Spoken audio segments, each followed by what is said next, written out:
Anger Management, Season 4, Episode 6. Charlie and the Sex Addicted.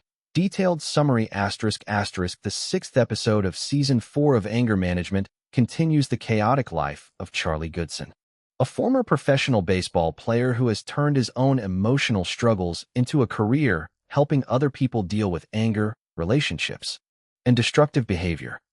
Charlie's greatest contradiction remains at the center of the story. He is exceptionally good at identifying psychological problems in other people, but his own life is filled with habits and decisions that would make excellent material for one of his therapy sessions. In this episode, Charlie becomes involved with a situation involving sexual behavior and emotional dependency, forcing him to confront some uncomfortable ideas about intimacy, temptation, and the difference between enjoying sex and allowing sex to control a person's life. The episode uses Charlie's usual sarcastic personality and his unconventional therapy methods to create a mixture of comedy and surprisingly serious observations about relationships. Charlie begins the episode in his familiar position as the confident therapist who believes he can handle almost any situation. His therapy group continues to rely on him for guidance, even though the patients know that Charlie is hardly a perfect example of emotional discipline. The group has developed enough trust to challenge him whenever they believe he is being hypocritical, and this becomes especially important as the discussion turns towards sexual behavior. Charlie initially approaches the issue with his usual casual attitude.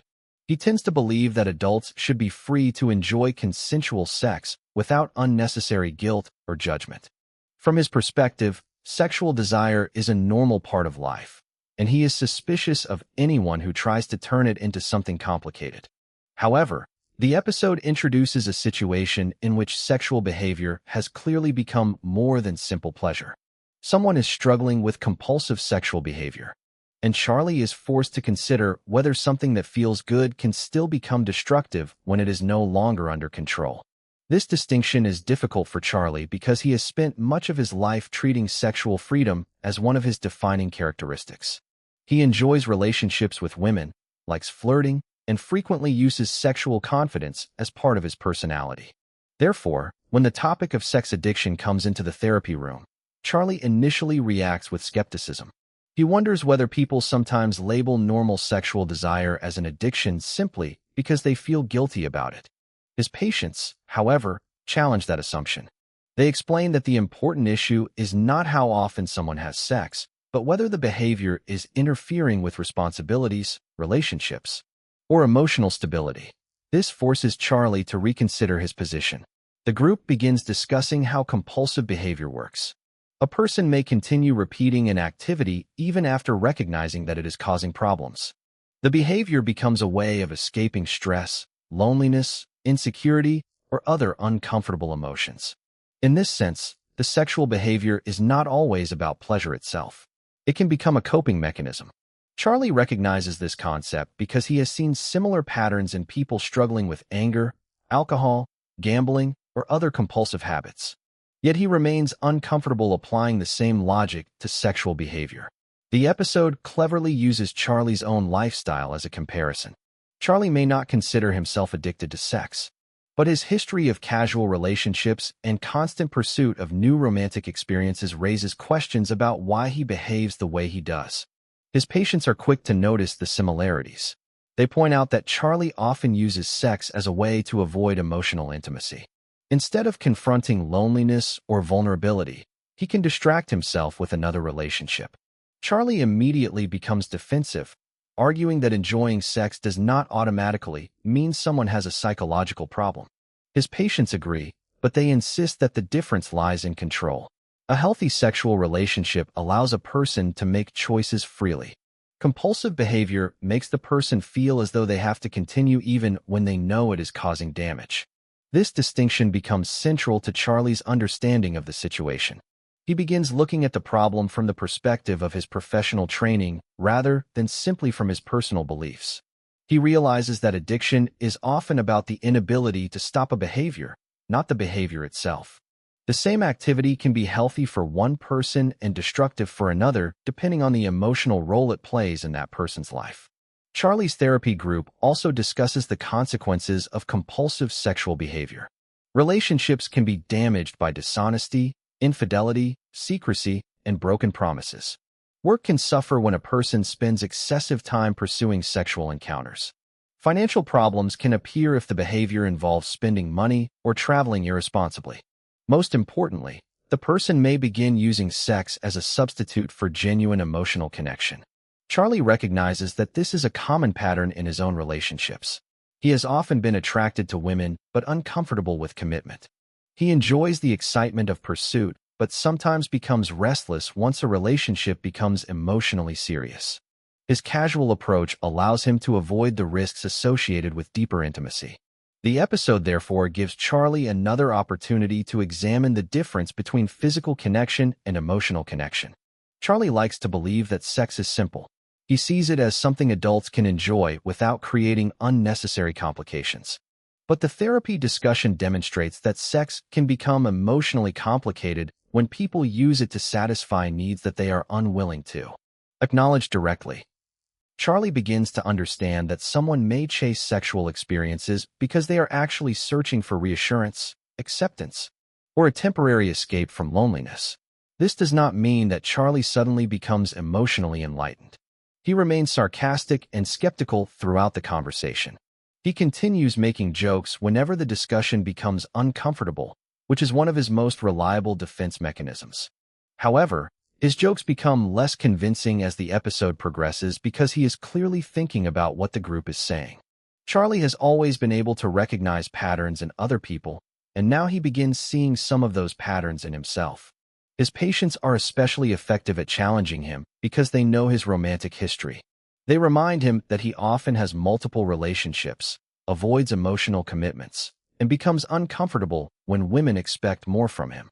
Charlie insists that his behavior is a matter of personal choice.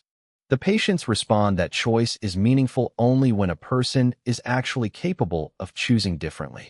This argument makes Charlie uncomfortable because it forces him to think about whether some of his behavior is habitual rather than intentional. The episode also explores the role of shame. People with compulsive sexual behavior often hide their actions because they are embarrassed by them. Secrecy can make the problem worse because it prevents them from asking for help. Charlie's therapy philosophy emphasizes honesty, but he realizes that honesty can be especially difficult when the behavior involves something deeply personal. The group discusses how admitting a problem is often the first step toward changing it. Charlie recognizes that people cannot control behavior they refuse to acknowledge. This principle applies to his own life as well. Although he does not necessarily identify himself as sexually addicted, he begins to recognize that he has sometimes used sex to avoid emotional problems. He has used romantic attention as validation, and he has occasionally treated relationships as distractions rather than genuine connections. This realization does not make him stop being Charlie, but it gives him a better understanding of why some of his relationships fail. Jennifer also provides an important perspective. As Charlie's ex-wife, she has seen his romantic patterns for years. She understands that Charlie's confidence can hide insecurity. She knows that he often acts as though he does not care about emotional attachment because admitting that he cares would make him vulnerable. Jennifer's perspective helps Charlie recognize that his behavior may have consequences even when he considers it harmless. His choices affect the women he dates, his family, and his own emotional stability. Charlie's relationship with his children also reminds him that his personal behavior can influence how they see him. He wants to be a good father, but his casual approach to relationships sometimes creates complicated situations. The episode does not portray Charlie as a terrible person. Instead, it shows him as someone who genuinely cares about people but frequently prioritizes immediate pleasure over long-term emotional responsibility. That contradiction is central to his character. The therapy group continues to analyze the problem, and their discussion becomes increasingly personal. Each patient has a different relationship with desire and self-control. Some struggle with jealousy, others with emotional dependency, and others with impulsive behavior. Charlie uses their experiences to demonstrate that addiction and compulsion can take many forms. A person may become dependent on sex, attention, anger, food, alcohol, gambling, or even relationships themselves.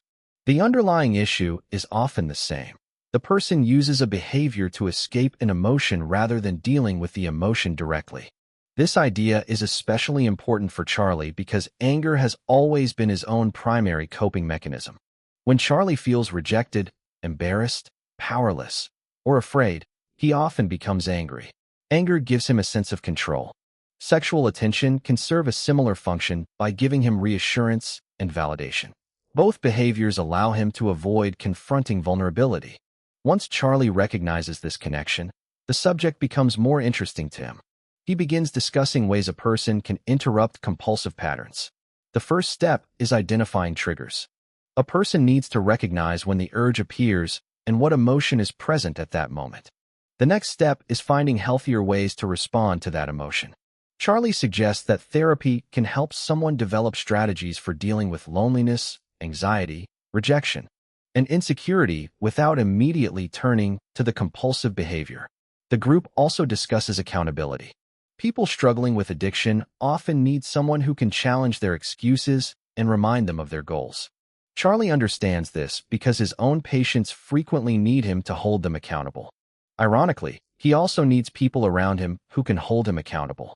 His friends and patients regularly point out when his behavior is becoming destructive. This dynamic is one of the reasons Charlie's therapy group works. They are not simply receiving advice. They are learning to recognize unhealthy patterns in one another.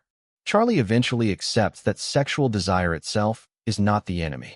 The problem occurs when desire becomes an excuse for avoiding emotional responsibility. A healthy relationship requires honesty, communication, consent, and respect for boundaries. Charlie's casual philosophy can work when everyone involved understands the arrangement. But it becomes destructive when one person wants emotional commitment and the other refuses to acknowledge it. The episode, therefore, encourages Charlie to think more carefully about how he communicates with romantic partners. Instead of assuming that everyone wants the same thing he does, he needs to ask what the other person expects.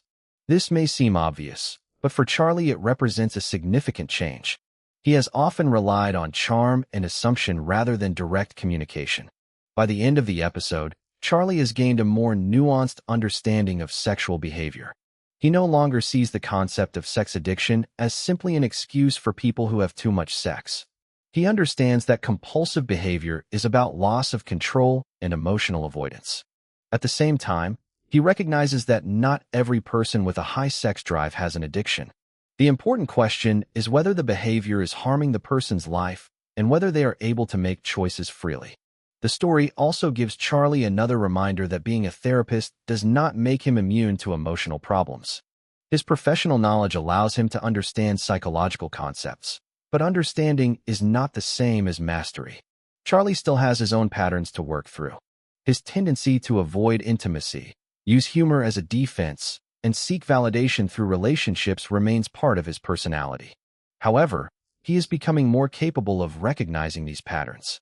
The episode ends without pretending that Charlie has solved all of his problems. Instead, he has learned another lesson about self-control and emotional honesty. He realizes that people should not be judged simply because they have strong desires. What matters is whether they can manage those desires responsibly. He also recognizes that genuine emotional connection cannot always be replaced by physical pleasure. Sex can provide temporary satisfaction, but it cannot automatically solve loneliness, insecurity, or fear. Those problems require emotional honesty and meaningful relationships. Ultimately, Charlie and the Sex Addicted continues the fourth season's exploration of Charlie's contradictions. He is a therapist who teaches others how to control destructive impulses while constantly confronting his own. He believes in freedom, but sometimes confuses freedom with avoiding responsibility. He enjoys casual relationships, but occasionally uses them to escape vulnerability. He understands addiction intellectually, but still struggles with the emotional habits that drive his own behavior. Through the therapy group, Charlie learns that the goal is not to eliminate desire, but to understand it. People need to recognize what they are feeling, identify why they are behaving a certain way, and decide whether the behavior is actually helping them. For Charlie, this becomes another small step toward understanding himself. He remains sarcastic, sexually confident, impulsive, and occasionally irresponsible.